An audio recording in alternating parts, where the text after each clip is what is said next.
What's up, everybody? We're back with another episode of World 1-1 Podcast.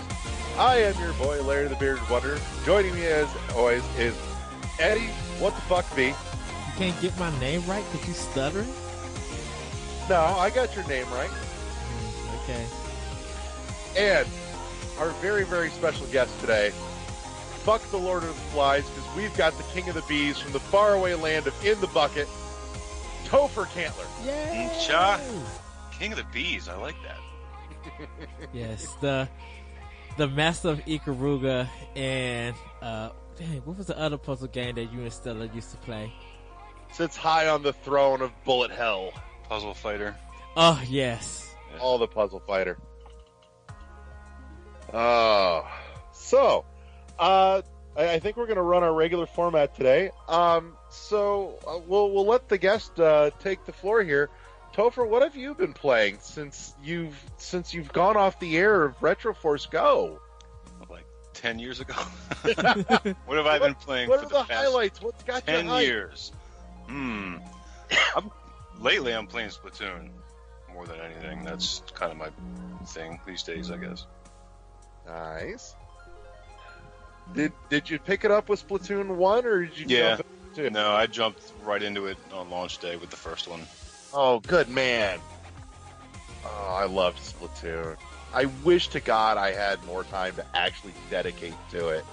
I barely ever get to jump into it, and it makes me sad, because every time I do play it, I love it so much. It's kind of consuming if you let it be. I can imagine that. It's one of those games like any other major online shooter where if you really want to get something out of it, you've really got to be willing to dedicate the time to it. Yeah, I put 2,200 hours into the first one, and I'm over 1,000 hours now in the second one. Yeah. Yikes! The matches are only 3 minutes, so you bound to get like a good 20 to 30 matches in if the online works. If the online works.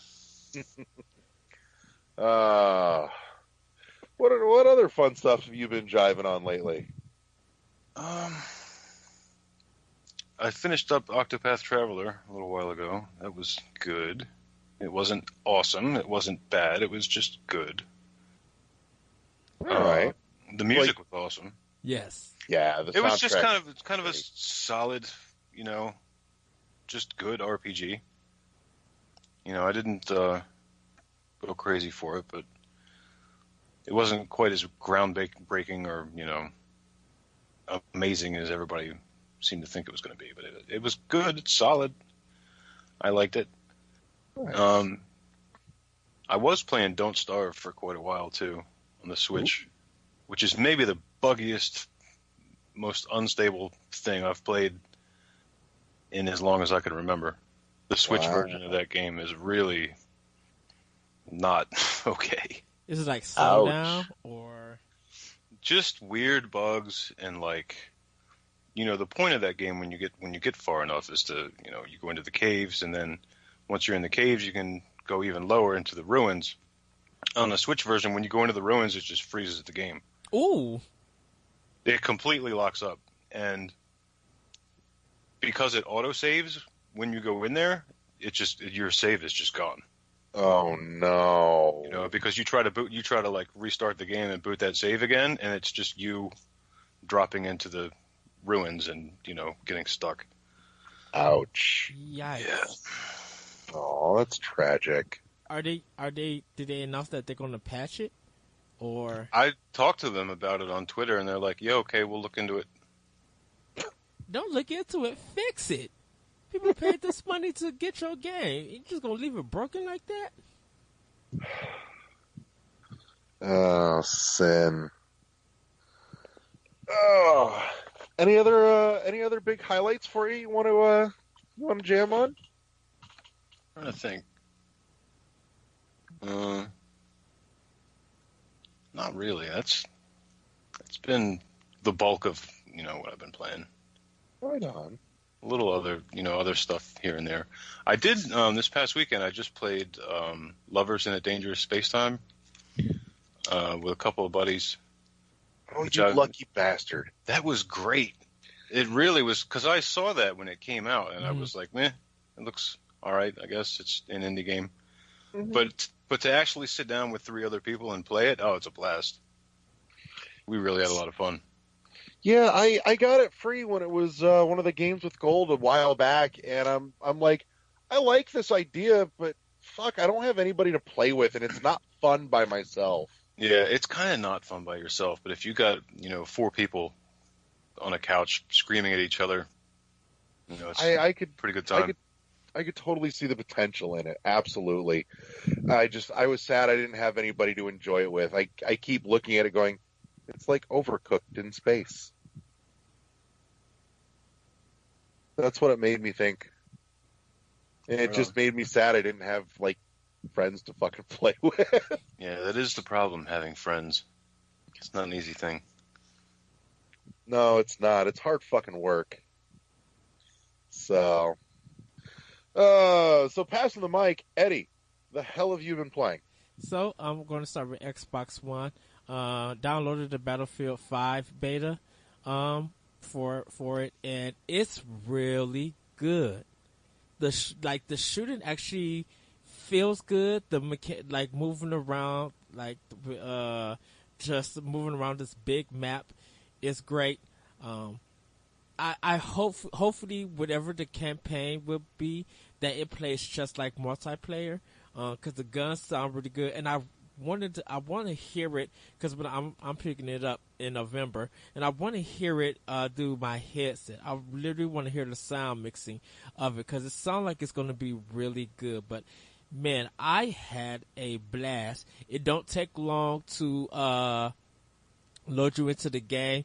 If you're teaming up with other players, you normally just have to wait till another player dies, or sometimes you'll be on the ground and you'll have the option to like call for help, so for someone to come revive you, or you could just give up and let time run down and just revive yourself, or wait for someone else to get your whole team to get killed, and then all 4 of you guys come back in the game.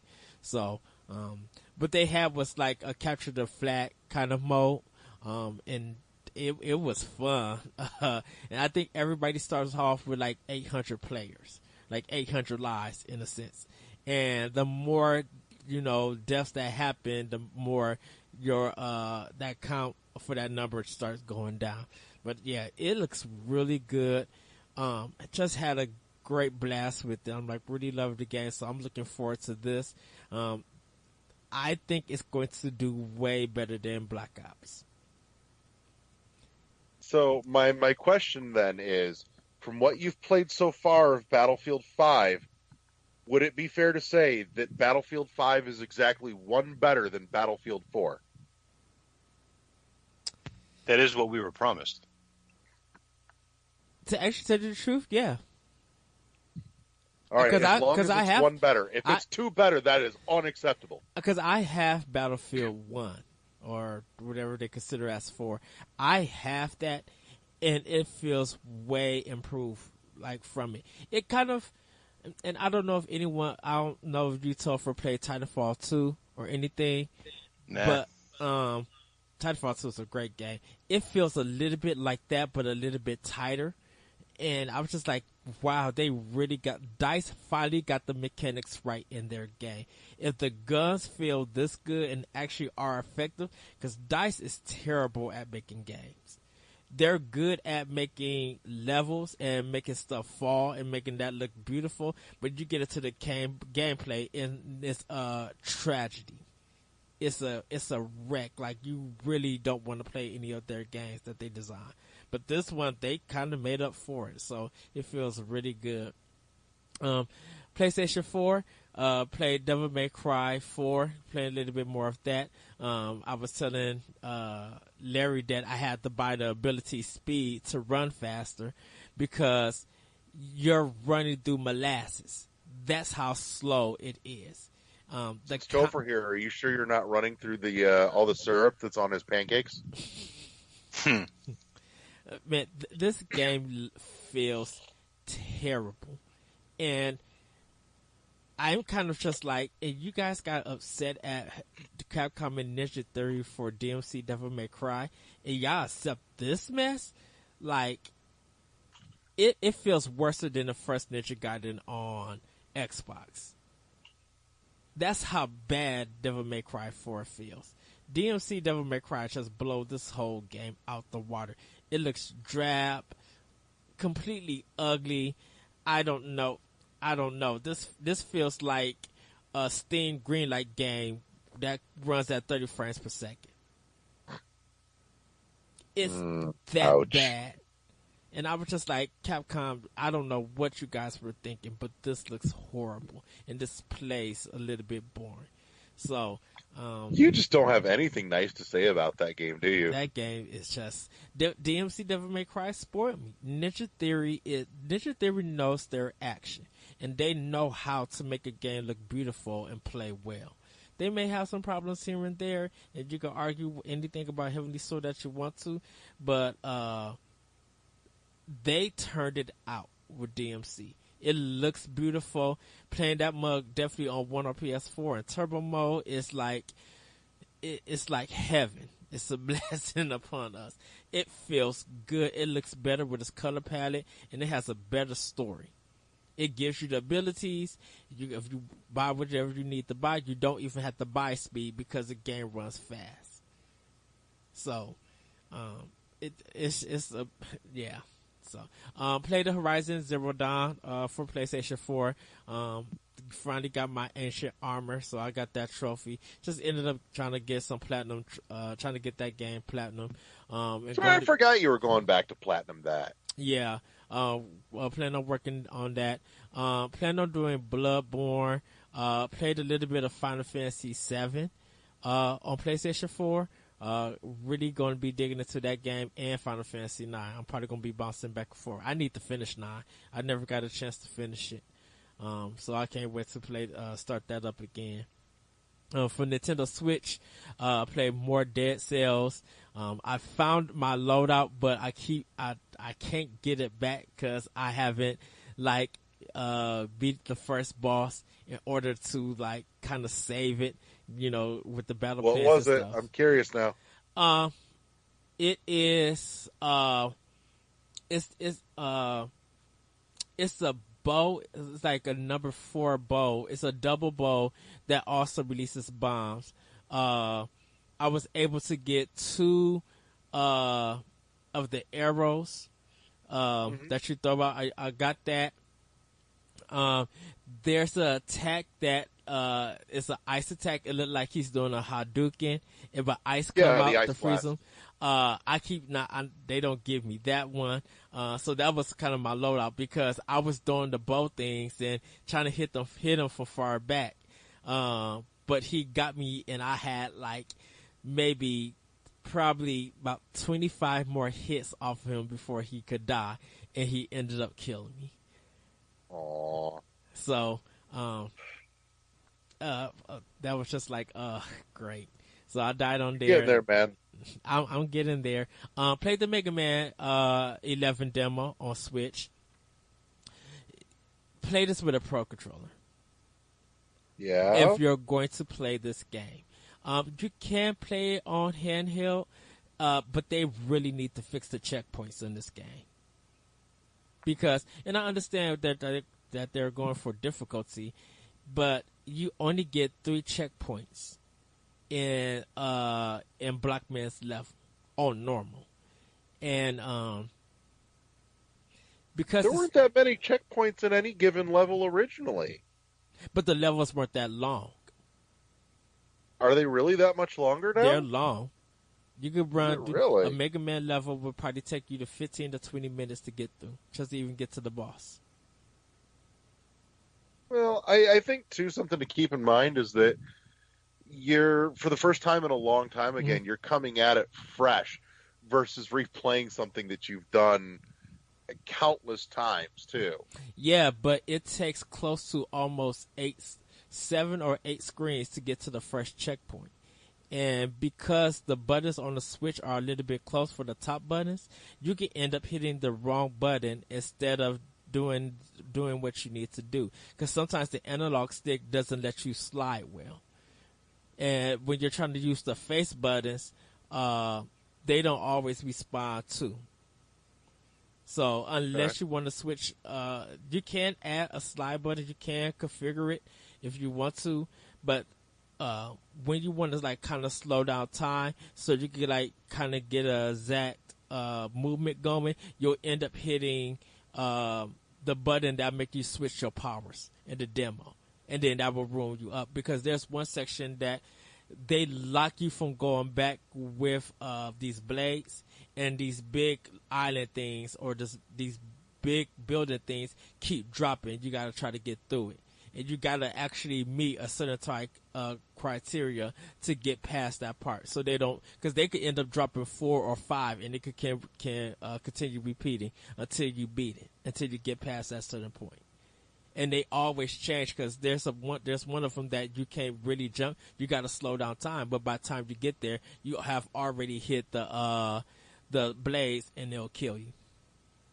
And then you have to start all the way back from the beginning.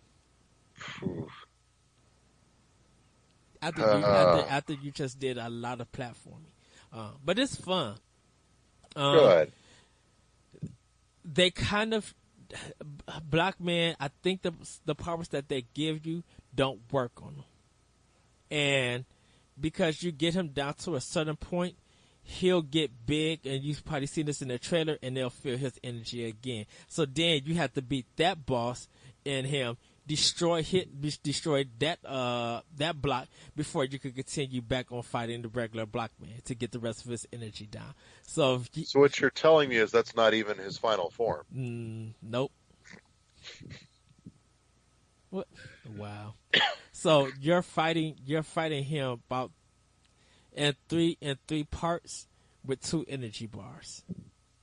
So and if you don't get the E-Tank, there's one E-Tank that's in there, but if you don't get it, then good luck at dodging and getting through.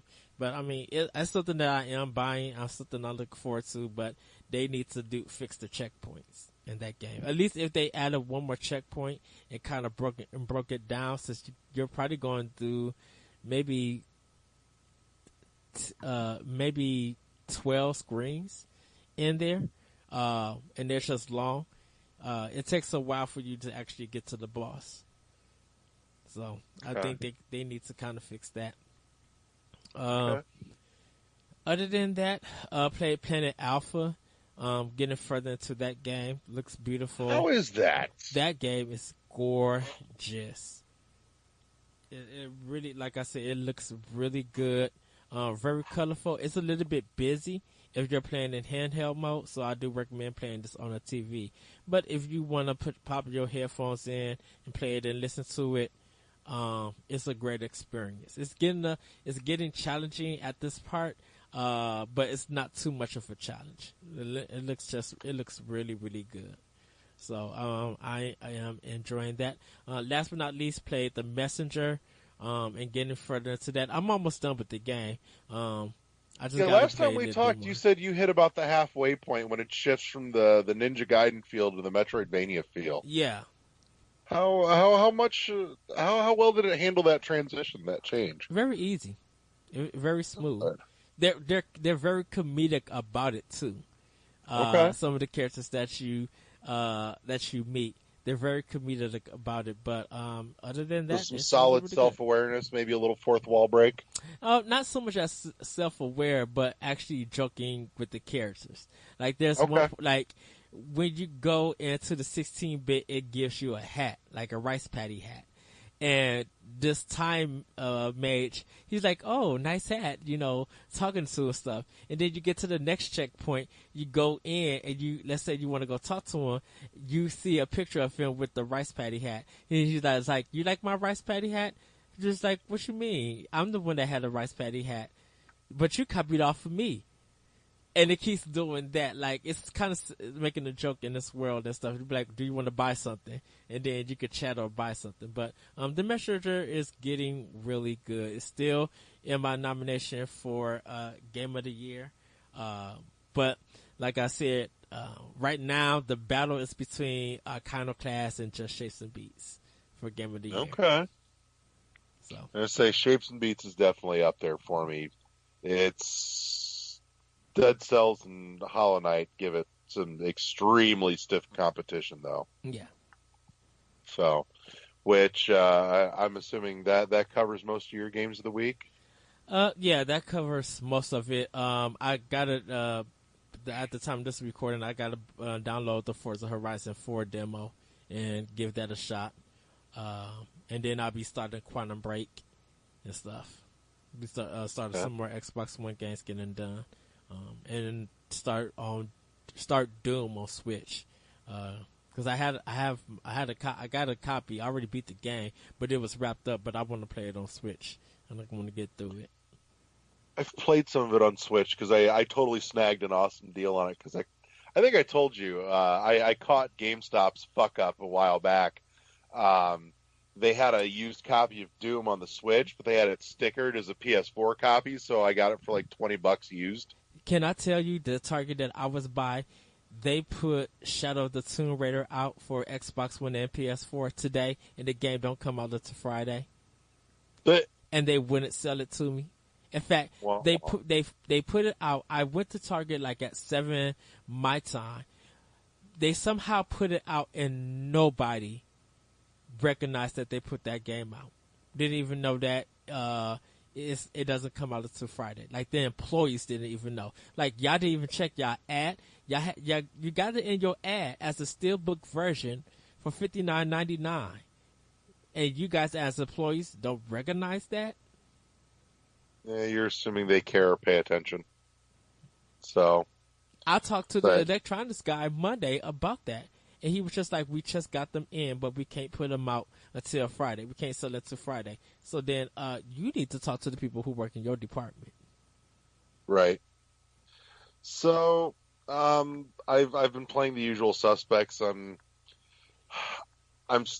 still just piddling my way with Dead Cells because I can fit in short little bursts of it in between as I have limited time right now because work is batshit insane.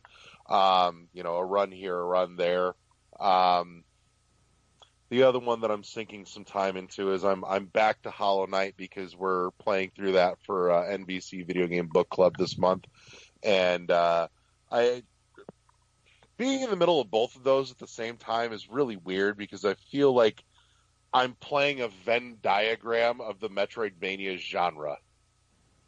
There's parts of that genre that both games have, and there's parts of that genre that only one has or only the other has.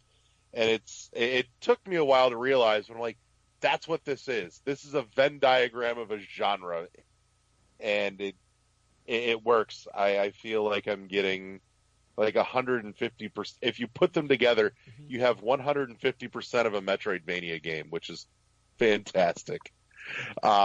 It's a little weird juggling between the two, though, because I know that structurally they are very similar in a lot of respects, but bouncing between the two, I keep having to readjust my mentality for, oh, fuck, I'm not playing Dead Cells. The controls are now wrong. And vice versa when I'm switching back over to from Hollow Knight. So, but Hollow Knight, I'm presently working my way towards the end of my first bit through Green Path again. I'm super excited replaying this because now the final DLC is out, and I stopped just short of finishing it my first time through because I was waiting for the last DLC pack to go back in and actually finish it, and now I have an excuse to start fresh and go back all the way through with all the knowledge of my first playthrough to make it a better experience, I think, for me, as well as knowing a few things to look out for to stop and appreciate the beauty and the nuance of that I didn't the first time around because I was so busy getting myself unfrustrated from being stuck in certain points. So the second playthrough is just as magical as the first, but for a whole different set of reasons, and I love that fact. So that's I know my games of the week is a little short, but again, that's what happens when you work like 65 hours a week for the last several weeks running. I'll supplement it though, because Eddie, I told you I got something in the mail a couple weeks ago, and I was going to show you, and I never did. And I don't know if your camera's on or if you're receiving the camera, Topher, but I was super pumped when this showed up in my mail. My beautiful, officially licensed Samus Pro controller for my Switch.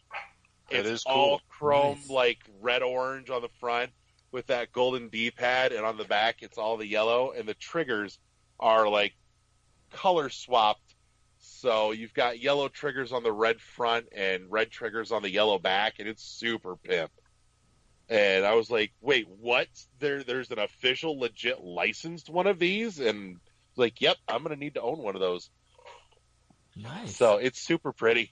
I was really impressed. Like, part of me wants to play with it, and a bigger part of me just says, no, I'm not taking this out of the box. It's too damn pretty. Like, I can see it just getting fingerprinted and looking disgusting, but in the box, it's gorgeous, and it's going to hang on my wall proudly. But looking at it now and holding it in my hands, like, it's got some serious, like, heft to it. I kind of want to get, like, a second Pro controller from these guys made by Power A, and because they're not terribly expensive. They're like $30-$40. Yeah, Part A, And they work close with Nintendo for a lot of their Yeah. products. Yeah, I mean it's a corded Pro controller, but the cord's detachable from the controller too, which is a little peculiar to me. But in any case, no, I want to get a second one of a different variety just to actually play with, because it looks like it should be really solid. I'm impressed. I was not expecting that level of quality. So, but we'll see what other ones they put out. But the Metroid one was only available on their website. They never put it out into any stores, and I only came across it by pure happenstance. So, but yeah, that's a thing. So with that, we're about to the point where we're getting ready to jump into what would normally be news, but we're going to divert just a little bit this week. So here's a good point to say break, and we're back. So this is the part where we normally do news, and I've got two quick hits I just want to touch on real quick, and then we're going to divert into something a little different since we have somebody special with us this week. We did just get news today that the delayed Nintendo Direct is dropping on the 13th, which as of recording is tomorrow. By the time you guys are hearing that will be today. The other is that ahead of that Direct, Nintendo has also announced that they're going to be doing a 7-day free trial of their new online service, opening up on the 18th of this month. So we're going to be getting a little more information on that in the Direct as well.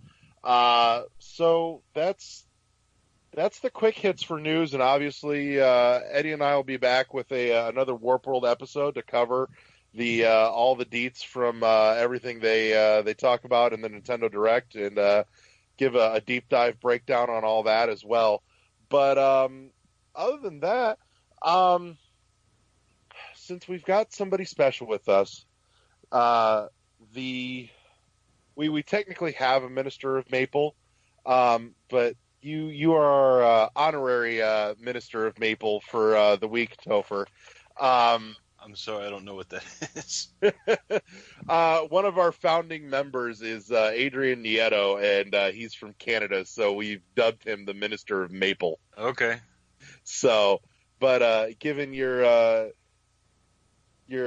throne of pancakes, we'll give you the honorary title this week of Minister of Maple since he's not around. All right, I'll try not to break anything. No, break it. It's way more fucking fun that way.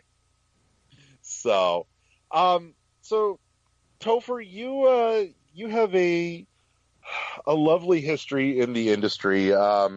you were one of Do several. I? I You, don't know if I'd say that. well, you know what? I'll give you this.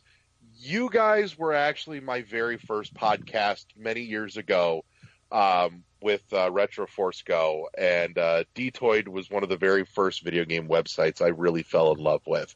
Um, and so I'd love to hear, we'd love to hear from you some stories from your heyday of Destructoid and Retroforce GO, because Retroforce GO was a magical, magical thing that I have yet to find anything else that really, truly recaptures that special love and magic that you guys had. We weren't trying to do that, though. Maybe that was why it worked. I don't know. We just were friends shooting the shit. I say, almost 2 years ago now, we had Jonathan Holmes on, and he had some very lovely things to say about you. And I mean, like, genuinely awesome shit. The man has nothing but love for you, and it was really cool to hear just some weird oddball stories from his time getting to work with you. Oh, what'd he tell you? Just weird fun. Apparently the story of standing outside smoking a cigarette and paying somebody to do push-ups stuck out to him, and it makes that guy. That guy demanded that we pay him to do push-ups. That was PAX East, like 2009, 2010, something like that. Well, Topher, how did you get to working for Destructoid? Like, how did you get into the business working with them? It just kind of happened. Like, the site was really young then. Mm-hmm. They had only been around for, I don't think, even a year yet. And I knew a couple people that worked there, and we talked, and Because all you guys like work from home, I'm assuming. Yeah. Like, there was no kind of office or anything. No, there was no like Destructoid headquarters, on an island somewhere. Oh, that's cool.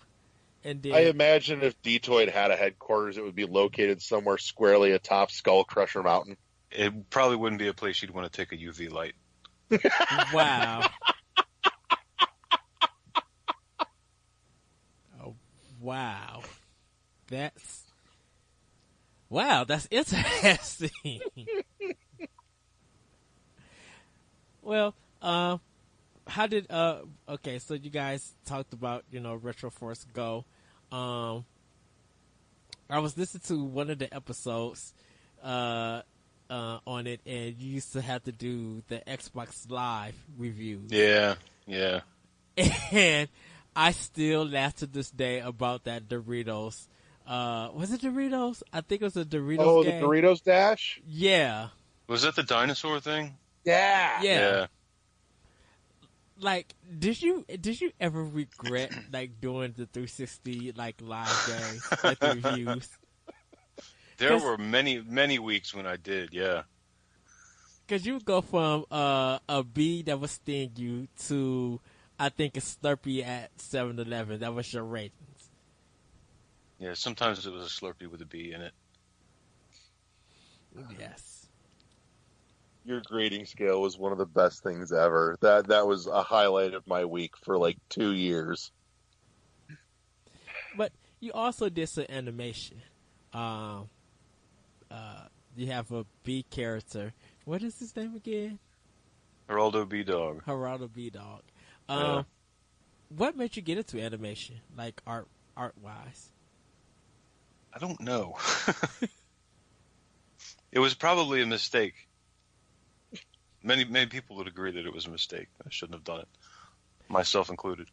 I don't know. I just kind of Ashley Davis had done a couple of little Flash animations, and I came across Flash and was just like, well, maybe I'll try doing that, and I just gave it a shot. And some people liked it, so I did a couple more, and then it kind of just evolved into this thing where it was like, okay, now I've kind of had a story in my head for the characters, and I just kind of kept it going. Oh, nice. Did you really time consuming? Oh, yeah. Like, it takes a long time to do something like that. Because you I probably don't doubt that. got to animate frame by frame. I think probably. Yeah. Like Flash has stuff that it can automate and it can do tweens and stuff on its own, but I didn't really use any of that. I just did it all frame by frame. Oh, okay. And like, have you ever thought about being a comic book artist or ever doing anything like that? Sure, when I was a kid, we all dream of dreams, then let them go when they're crushed, when we become old men. Well, it's. I've always appreciated your art and your discussions on Retroforce GO and everything.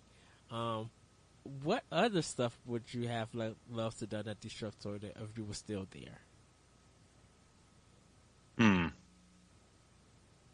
I don't know. I think I kind of did everything that I wanted to do there. It was the cool thing about it was that Nero was kind of just down for, if, hey, I want to do this, and you'd be like, all right, go do that. There wasn't any like, oh, well, you're the podcast guy, so you're not allowed to write, or you're a writer, so you're not allowed, or you do this, so we don't want you to do, there wasn't anything like that. It was just like there was just a team, and we all did whatever we kind of felt like doing. A lot of free reign. Yeah. It's good. I think it shows in the magic of Destructoid that, people love what they're doing because they're doing it because they want to do it, because they said, hey, I want to do this. And somebody's like, fuck it, that's great, do that. Yeah, that's how Retroforce started, actually. We were in Miami. Hang on, my dog is barking and my wife is yelling at the dog to stop barking. So it's very noisy. We were in Miami and we were just kind of sitting on the beach, and Dyson went to Nero and was like, hey, I want to do a retro podcast. And Nero was like, all right. And that's the story of how that became a podcast. We just did it. We just wanted to do it, and Chad was like, yeah, that sounds cool, like something that I would like to do, and then we just did it. Chad is a ball of energy. Like, there's something... Yeah. That he's, I think, one of the nicest ass in. It's just like you see him and you want to be his friends. He says a line and you just be like, can I have you as the best friend for the rest of my life? Like, he just has something appealing to him. Yeah, he's definitely that kind of guy. I love him so much. He is also truly like one of the nicest people that I know, and one of my still dearest friends. He's just an all-around amazing guy. He really is. I've gotten to talk to him a little bit here and there on Facebook, and he did me a solid about a year and a half ago. He helped make a wish come true for one of our other guests on the show. From a while back, he was kind enough to oblige me and subsequently them, which was very, very sweet of him to do. But he always strikes me as like one of the nicest human beings you'll ever meet. He is. Chad's like a superhero that his like mission is for everyone to be happy, and then he will just do whatever he can to make that happen. Yeah. Yeah, I love how active he is on Twitter. He's just like, even though he plays a lot of Nintendo games, he plays other stuff, and just be like, if you don't own this game for the system, pick it up. He's that kind of person. I'd be like, okay, Chad.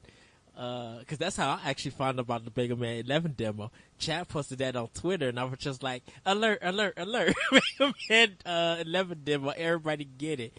I was on my Switch quick to get that game, and it's just like I just love his positivity. Especially if people don't know, we're recording on Happy Video Games Day. I think that's the celebration for today. National Video Games Day. Video Game Day.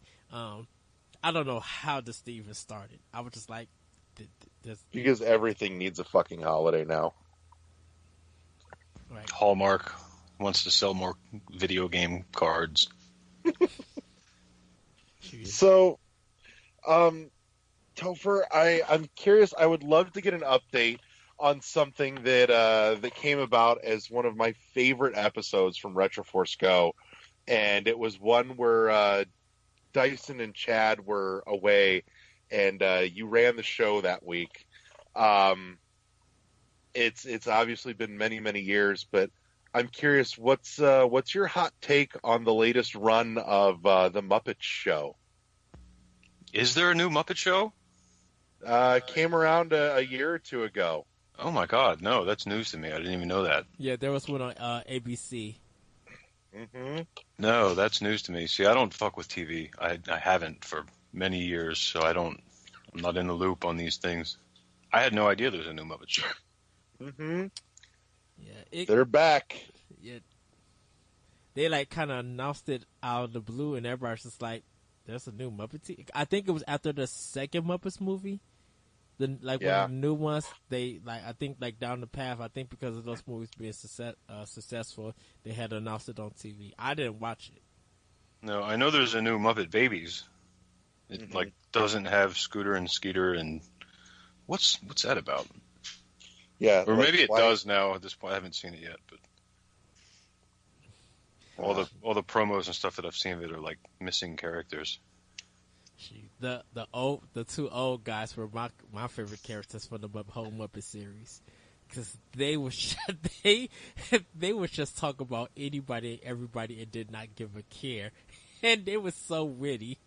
Yeah, Statler and Waldorf. Yeah. Oh, forever the best. So out of curiosity, because I know this is very much your cup of tea. Eddie's been kind enough to hook me up with one for when it comes out, but I'm really kind of interest peaked here. Are you getting your hands on one of the new vertical switch grips when it comes out? Yeah, probably. I haven't pre-ordered one or anything yet, but yeah, I know one of the guys that worked on it, Mike Choi. Really? One of the designers, yeah. Very cool guy, and it's a very cool idea. And I remember seeing that and thinking, well, that would be rad if it had like a stand. Right. And he's like, yeah, it totally has a stand. Oh, even better. Okay. So you can play it in tabletop mode too. Yes. I had not seen that actually. That's a news flash for me. That makes me all the more excited now. Jesus. It's gonna make your games feel like true arcade games. So, most of the bullet hell shooters and unreleased shooters that never came to America. Japan got some weird shooters. You might be able to give some insight on this, actually, Topher, because this this is kind of your field of expertise, so to speak. Eddie and I were talking a couple weeks back. What is the deal with like half the bullet hell shooters, or just shooters in general, that come out of Japan? Why are all the bosses like sea animals? Is there a thing that I don't know about? I don't know. It might be just video game tradition at this point. You know, Gradius and stuff like that back in the day always had a lot of, Darius. Darius is all fish and yeah. It's a good question. I don't know. Like, I didn't know. It makes me wonder. I never really thought about that, but you're quite right. I just want sexy Parodius and Radiant Silverstone, Silvergun to come to America and be on Switch, because those two are my most wanted, and I've never got a chance to play them. Isn't Silvergun on Steam or something? I'm not sure, actually. Ikaruga is. I think it is. Yeah, Ikaruga's on damn near everything. I don't know. I don't actually think it's. I could be. I'm probably wrong, but speaking of pop quiz, how many times have you bought Ikaruga now? I'm just curious, Topher. Let's see. Because we've talked about the pitfalls of double dipping on shit. Four times, I guess. Okay. Dreamcast, GameCube, 360, and Switch. Okay. See, I never knew that it came to Dreamcast. I thought that's where it started. But it was arcade, though. Yeah, but that was Because a Naomi system which basically is a Dreamcast. okay, because I thought Radiant Silvergun came, and that was the last treasure game. Because when I seen Ikaruga come to consoles, it was on GameCube, and it was by Atari for all people, which is still the weirdest thing. I was just like, how the heck did Atari publish a treasure game? That's By the way, by the way, Eddie, you are not far, relatively speaking, from an arcade that has Radiant Silvergun in it. they probably just got it. Galloping Ghost. Yeah, they had it when we were there. They just got it then when you went because they only had the Japanese version of Ikaruga. Yeah, I got to play some of that too in their arcade there, and it was awesome. I cannot play that game on a stick at all. I couldn't play it. Fun Topher fact: I cannot play Ikaruga on a stick on an arcade machine. And anytime I'm somewhere where it's I was at a friend's house and he had it on one of his cabinets, and it's like, show us your skills, show us how it's done. It's like, I know. It's like, you're giving me the wrong controller, damn it. Observe failure. Yes, because I can't do that on it's just funny. Getting to that fourth level is, why did they ever design that mug? That's too much. It's the best one. Dude, that's too much switching. I'd be like, I need a second player. It's the best stage. It's my favorite stage. It is? Yep. Wow. I normally go for stage 2 because I like that boss design. And some of stage 3, but I hate finding that before I get to the boss, that little thing that got it keeps switching the Shiggy. Yeah, the mid boss. Yeah. Yeah. I can never destroy him. He runs away, and I'm just like, oh crap. Like, I don't know. Because I put on Twitter, I was just like, my Ikaruga skills suck.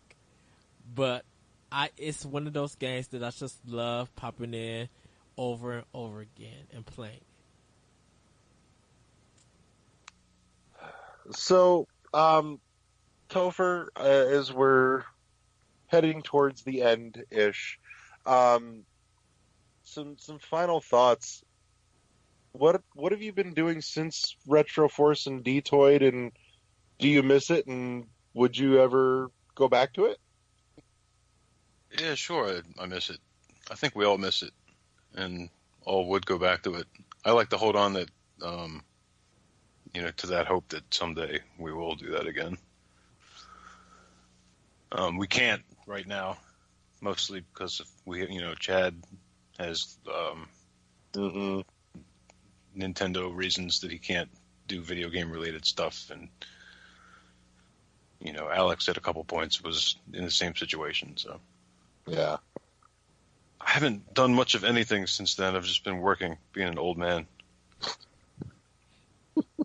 I did the journalism show for a little while, and spun that off into like a storybook series that I worked on for a little while, and that didn't float too well. So I've just been working, living, building up the Famicom collection, playing Splatoon, petting dogs, drinking Slurpees. I've got to ask, by the way, do you still have the metal Slurpee straw? I do. I do. Yes! How do you know about that? Did we talk about that? You did. Yes, I do still have that, actually. Oh, it's fucking amazing. I want a museum of, like, Retroforce GO treasures, and that should be, like, one of the features. I'm going to go into the Retroforce Hard Rock Cafe and be, like, on the wall. Abso-fucking-lutely. The metal Slurpee straw. It's in a big floating glass cylinder display in the middle of the entire restaurant. Wow. Oh. Just spread throughout, or some of Dyson's fucking Goodwill finds. That guy's luck with the Goodwill is I've never seen. I never understood it. I'm like, does he just live near a magic fucking? He just lives near an awesome Goodwill. I guess mine never has anything like that. His Goodwill, mine's just his Goodwills were churches, because he just went in and found blessings. I'm like, how the heck did you find that game? Right? Oh, God. The coolest thing I ever found at my DDR, at my, I just spoiled it. What an ass. What an ass I am. There was a DDR pad at my Goodwill once, and they wanted something like $200 or something fucking stupid for it. And it was like, Woo! what's wrong with you? But it was like one of the big metal ones, you know. Okay. I was going to say, it better be like one of the fucking arcade ones then. No, it was like one, like somebody ripped the machine apart and like custom made one for your, you know, it had a PlayStation controller. Right. I'm trying to go into one. I'm trying to go into one to find Buster Groove. I'm trying to look for that game. Oh, and In the Groove? Is it In the Groove? Yeah, there's In the Groove. Had the four corners in the center. Because that's the dancing one. Yeah. Yeah. So.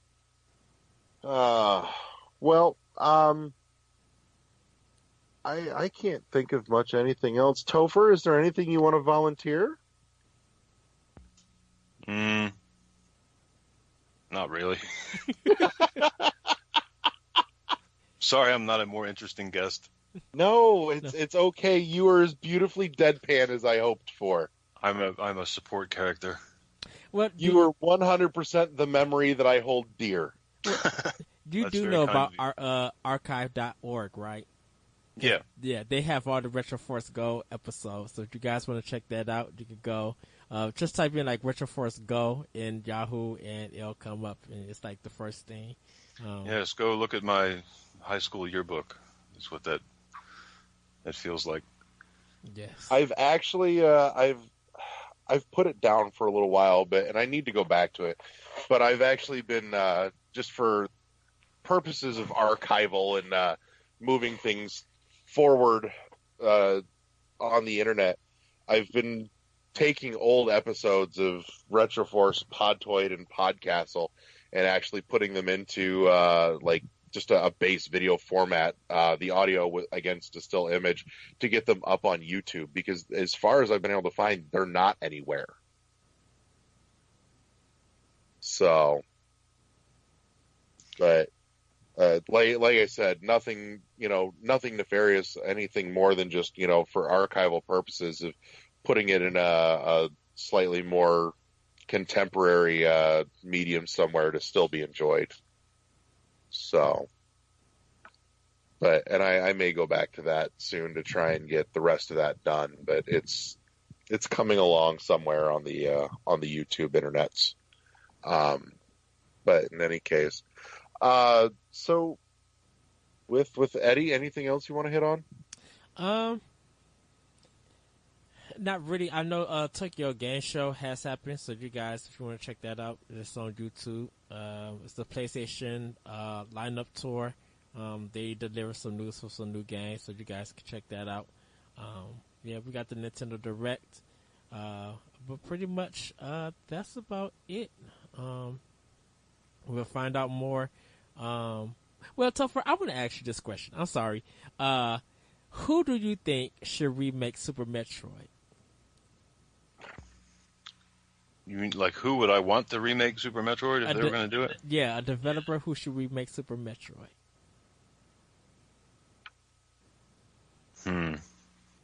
I said wait for it.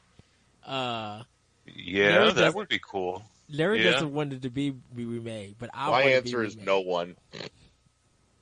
I mean, that officially is also my answer, but if they hypothetically, internet high five, if they were gonna do it, yeah, Way Forward would be cool. Double Fine. Oh, Double Fine. That's interesting. Yeah. I'm trying to wrap my brain around that now. Like, Tim Schafer taking Super Metroid? That's...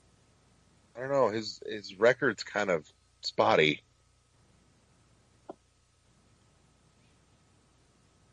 I think he would do a good job, but that's... I'm just picturing Samus being voiced by Jack Black. Oh, no. I mean, I would actually buy that. I would actually buy Double Fine's version of Super Metroid. Samus could be voiced by like Joan Cusack. Ooh.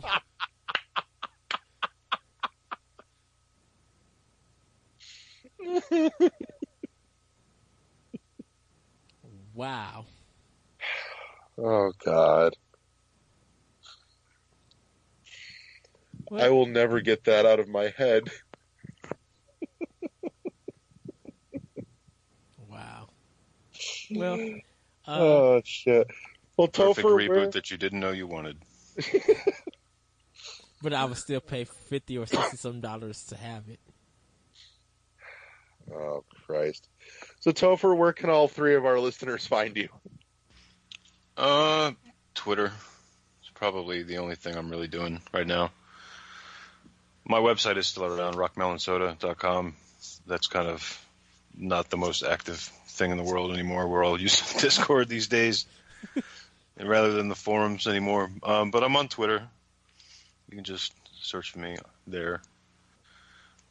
Can I mention, by the way, you have like one of the best fucking Twitter handles I've ever seen. Do I? It made me smile when I saw what it was. I'm like, that's fucking brilliant. Oh, well, this is interesting. So you want to share that Twitter handle for the folks at home? It is Toferocious. See, it's fan-fucking-tastic.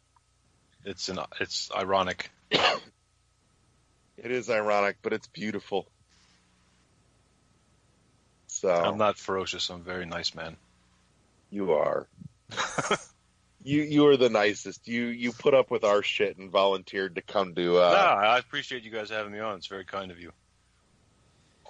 Like I said, it was absolutely our pleasure.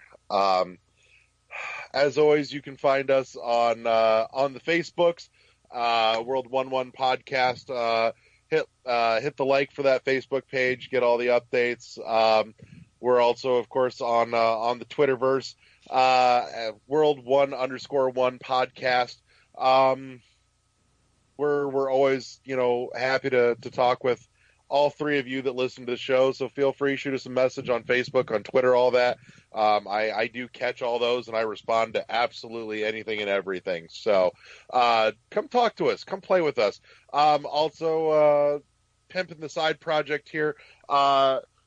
Jump on, if you're on Facebook, go jump into the NVC Video Game Book Club group and join us as we play through Hollow Knight this month.